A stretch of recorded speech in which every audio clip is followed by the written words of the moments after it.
Quand on a des médias qui viennent, qui font des articles ou des choses où ils parlent du rap à Rouen et qui citent pas des gens comme moi ou comme même Matari, qui sont arrivés juste après, il y a eu des gens comme Léon ou comme Younes, je trouve que c'est un problème. Normalement, on devrait pas pouvoir parler du rap à Rouen sans sortir ces noms-là en fait. Si je le fais c'est pour nous, faut pas qu'on finisse sous l'eau, aïe.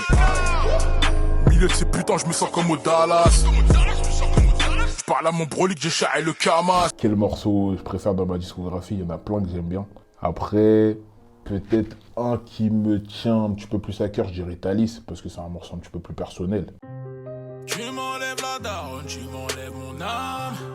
Tu m'enlèves le daron, tu m'enlèves mon âme. Je suis au collège, j'ai déjà des potes qui rappent. J'ai commencé à écrire des textes. Et à force d'écrire des textes, j'ai commencé à rapper. Et mes potes qui rappaient déjà, ils m'ont dit que j'étais bon pour l'époque, pour l'âge qu'on avait.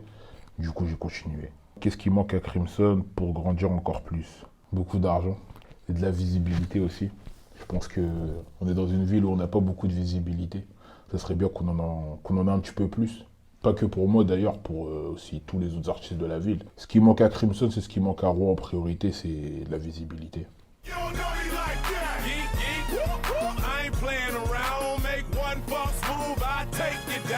Quand j'étais petit, j'étais bousillé de Ludacris. J'aimais bien son côté kicker, mais aussi théâtral dans ses clips, etc. Il aimait bien se mettre en scène et tout.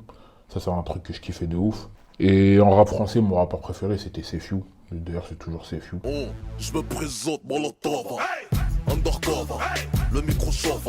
De Sefiu, j'ai bien aimé le côté storytelling et le côté voix grave. C'est un truc qu'on a un petit peu en commun. Dans la porte, tu t'ouvres une brèche. Pour le bonne équipe, moi je m'affrèche. On a fait le feu sacré. Je pense qu'on a inspiré beaucoup de gens de notre génération à se lancer et à faire des choses professionnelles dans la musique en fait. On est venu, moi j'avais 21 ans, lui il était un petit peu plus vieux, il avait 23 je crois. On sort un projet de qualité professionnelle, on était dans un studio professionnel, mixé, masterisé par un professionnel. On a proposé quelque chose de qualitatif et de professionnel. C'est bien que les gens l'aient perçu comme ça en vrai. Moi juste après qu'il soit sorti, j'ai commencé à écrire des sons tout seul en fait. J'écrivais des sons déjà en solo, j'ai écrit Les Murs de ma thèse, j'ai écrit Thalys, Millie aussi je crois. C'est les 3 sons que j'ai écrits juste après qu'on ait fait le feu sacré.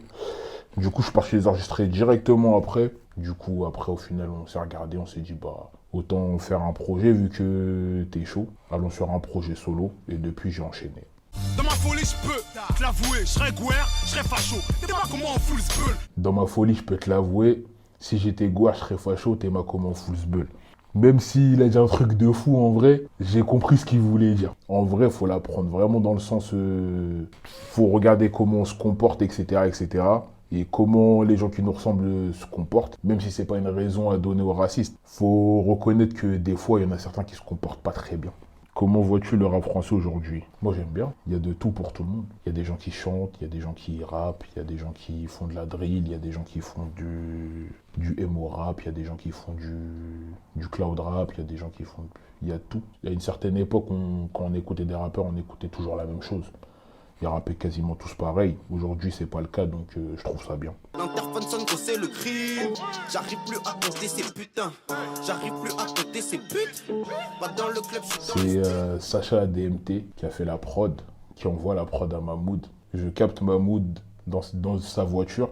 Il me fait écouter la prod. Tous les deux, on se met à bouger la tête. On part tous les deux en freestyle. Bam, bam, bam, bam, bam. On fait que de s'envoyer des textes. Il me dit, ouais, moi, je serais chaud pour qu'on fasse un son à plusieurs dessus. Tout ça, je trouve que c'est une bonne prod pour kicker, etc. Enfin, peut-être un peu, mais c'est accessoire, hyper accessible. Elle m'envoie des stars, dit qu'elle est sexy. Elle m'attend ce soir, peut-être qu'elle veut sexy. J'étais dans ma zone de confort, donc c'était pas très dur à mon sens, bien sûr.